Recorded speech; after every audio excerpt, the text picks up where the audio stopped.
Assalamualaikum warahmatullahi wabarakatuh. Halo teman-teman semuanya. Di video kali ini kita akan mengerjakan latihan soal TWK CPNS 2023 dan video ini video yang ke-78. Oke, soal yang pertama. Kebijakan politik Orde Baru yang dianggap melanggar HAM atau hak asasi manusia adalah A. APBN yang disusun oleh Presiden tanpa didampingi DPR. B. Pembuatan undang-undang pengelolaan daerah oleh pusat. C. Pengangkatan anggota DPR dari fraksi ABRI. D. Pelaksanaan pemilu yang seadanya. E. Pembatasan partai politik peserta pemilu. Yang ditanyakan adalah yang dianggap kebijakan politik Orde Baru yang dianggap melanggar HAM. Di antara kelima pilihan ini, jawabannya adalah pilihan E, yaitu pembatasan partai politik peserta pemilu. Pembahasannya, kebijakan politik Orde Baru yang dianggap melanggar HAM adalah pembatasan partai politik peserta pemilu, yang hanya berjumlah 3 partai politik yang berkuasa, sedangkan adanya partai-partai kecil belum diakui oleh negara. Jadi, kebijakan politik Orde Baru yang dianggap melanggar HAM adalah pilihan E, pembatasan partai politik peserta pemilu. Soal nomor 2. Turunnya Soeharto dari jabatan Presiden Indonesia ditandai dengan pidato pengunduran dirinya yang berlangsung pada tanggal A. 21 Mei 1998, B. 20 Mei 1998, C. 19 Mei 1998, D. 13 Mei 1998, E. 12 Mei 1998. Yang ditanyakan adalah turunnya Soeharto dari jabatan presiden, ditandai dengan pidato pengunduran dirinya yang berlangsung pada tanggal berapa? Jawabannya adalah pilihan A, yaitu tanggal 21 Mei 1998. Pembahasannya, turunnya Soeharto dari jabatan Presiden Indonesia ditandai dengan pidato pengunduran dirinya yang berlangsung pada tanggal 21 Mei 1998 dengan meninggalkan banyak utang dan kesemrautan politik yang ada di Indonesia. Jadi, jawaban soal nomor 2 adalah A. 21 Mei 1998. Soal nomor 3. Kebijakan politik era Orde Baru di bidang ekonomi yang bersifat positif bagi rakyat adalah A. Pengawasan yang ketat terhadap perekonomian, B. Maraknya pemalakan dan penebangan hutan, C. Privatisasi BUMN, D. Masuknya para investor asing di Indonesia, E. Revolusi hijau.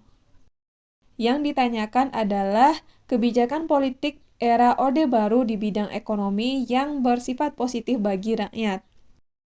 Berikut pembahasan soal nomor 3. Kebijakan politik era Orde Baru di bidang ekonomi yang bersifat positif bagi rakyat adalah revolusi hijau, yaitu suatu bentuk revolusi dalam bidang pertanian yang sangat menguntungkan rakyat karena petani memiliki kesempatan dalam pengembangan potensi pertanian mereka. Jadi, soal nomor 3, kebijakan politik era Orde Baru di bidang ekonomi yang bersifat positif bagi rakyat adalah pilihan E, revolusi hijau. Soal nomor 4. Program pemberdayaan lembaga peradilan dan berbagai lembaga penegak hukum saat ini bertujuan untuk A. Mewujudkan upaya perdamaian dunia, B. Mewujudkan kecerdasan bangsa, C. Melindungi segenap bangsa Indonesia, D. Memajukan kesejahteraan umum, E. Mewujudkan ketertiban dalam masyarakat. Program pemberdayaan lembaga peradilan dan berbagai lembaga penegak hukum bertujuan untuk. Di antara kelima pilihan yang merupakan tujuan dari program pemberdayaan lembaga peradilan dan lembaga penegak hukum adalah pilihan E, yaitu mewujudkan ketertiban dalam masyarakat. Soal nomor 4, jawabannya adalah pilihan E. Soal nomor 5. Demokrasi ekonomi mempunyai beberapa ciri-ciri positif, yaitu salah satunya perekonomian disusun sebagai usaha bersama atas dasar azas A. Kekeluargaan, B. Ketuhanan, C. Keadilan, D. Gotong royong, E. Kesejahteraan. Perekonomian disusun sebagai usaha bersama atas dasar azas ... Jawabannya adalah pilihan A, yaitu kekeluargaan. Hal ini sesuai dengan bunyi pasal 33 ayat 1 Undang-Undang Dasar 1945 yang bunyinya perekonomian disusun sebagai usaha bersama berdasar atas azas kekeluargaan. Jadi, soal nomor 5 jawabannya adalah kekeluargaan, pilihan A. Soal nomor 6. Pengertian hak dan wewenang serta kewajiban daerah otonom untuk mengatur dan mengurus sendiri urusan pemerintahan dan kepentingan masyarakat setempat sesuai dengan peraturan perundang-undangan merupakan A. Azas dekonsentrasi, B. Daerah otonom, C. Otonomi daerah, D. Desentralisasi, E. Tugas pembantuan, yang merupakan pengertian dari hak dan wewenang serta kewajiban daerah otonom untuk mengatur dan mengurus sendiri urusan pemerintahan dan kepentingan masyarakat setempat sesuai dengan peraturan perundang-undangan merupakan pengertian dari istilah titik-titik. Di antara keenam pilihan ini, yang betul adalah pilihan C, yaitu otonomi daerah.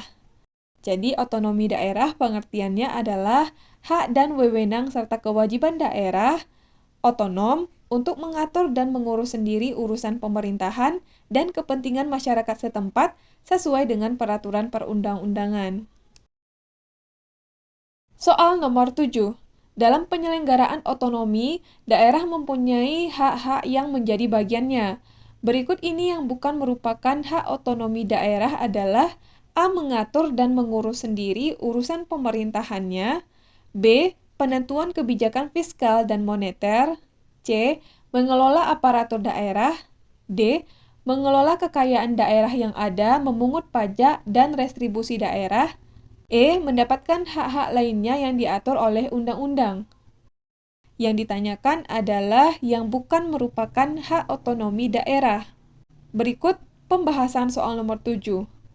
Tentang hak otonomi daerah. Yang pertama adalah mengatur dan mengurus sendiri urusan pemerintahannya.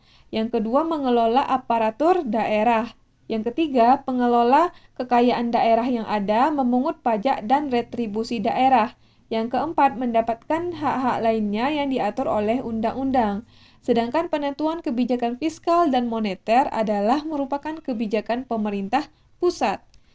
Jadi soal nomor 7 yang bukan merupakan hak otonomi daerah adalah pilihan B, yaitu penentuan kebijakan fiskal dan moneter.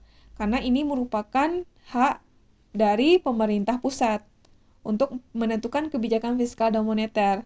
Sedangkan pilihan A, C, D, dan E merupakan hak otonomi daerah, yaitu mengatur dan mengurus sendiri urusan pemerintahannya, mengelola aparatur daerah, mengelola kekayaan daerah yang ada, memungut pajak dan retribusi daerah, mendapatkan hak-hak lainnya yang diatur oleh undang-undang. Jadi, soal nomor 7 jawabannya adalah pilihan B, penentuan kebijakan fiskal dan moneter. Soal nomor 8. Anggaran pendapatan dan belanja daerah yang kemudian disebut dengan APBD adalah rencana keuangan tahunan pemerintah daerah yang ditetapkan oleh A. Peraturan daerah, B. Peraturan menteri, C. Keputusan presiden, D. Anggaran negara, E. Undang-undang. Jadi APBD adalah rencana keuangan tahunan pemerintah daerah yang ditetapkan oleh titik-titik.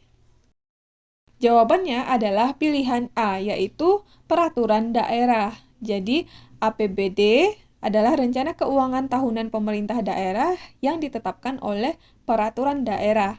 Soal nomor 8 jawabannya adalah pilihan A. Soal nomor 9. Berikut ini yang bukan merupakan perangkat pemerintah daerah adalah A. Gubernur, B. Bupati, C. Wali kota, D. Perangkat daerah sebagai unsur penyelenggara pemerintah, E. Sekretaris negara. Yang ditanyakan adalah yang bukan merupakan perangkat pemerintah daerah. Berikut pembahasan mengenai soal nomor 9. Berikut ini merupakan perangkat pemerintah daerah meliputi gubernur, bupati, wali kota, dan perangkat daerah sebagai unsur penyelenggaraan pemerintah. Sedangkan sekretaris negara bukanlah perangkat pemerintah daerah, tetapi perangkat pemerintah pusat. Jadi soal nomor 9 jawabannya adalah karena yang ditanyakan yang bukan merupakan perangkat pemerintah daerah, maka pilihan E, sekretaris negara adalah jawabannya. Sedangkan gubernur, bupati, wali kota, dan perangkat daerah sebagai unsur penyelenggara pemerintah merupakan perangkat pemerintah daerah. Jadi soal nomor 9 jawabannya adalah pilihan E. Soal nomor 10. Kepala daerah atau wakil kepala daerah berhenti karena alasan sebagai berikut, kecuali A. meninggal dunia, B. permintaan sendiri, C. diberhentikan, D. berhalangan tetap secara berturut-turut selama 3 bulan, E. berhalangan tetap secara berturut-turut selama 6 bulan. Yang ditanyakan adalah alasan kenapa kepala daerah atau wakil kepala daerah diberhentikan. Kecuali, berarti yang bukan alasan kepala daerah atau wakil kepala daerah diberhentikan. Berikut pembahasannya. Kepala daerah dan atau wakil kepala daerah berhenti karena alasan sebagai berikut, yaitu meninggal dunia, permintaan sendiri, diberhentikan, berhalangan tetap secara berturut-turut selama 6 bulan. Sedangkan jika berhalangan tetap secara berturut-turut selama 3 bulan, belum merupakan alasan yang kuat kepala daerah berhenti.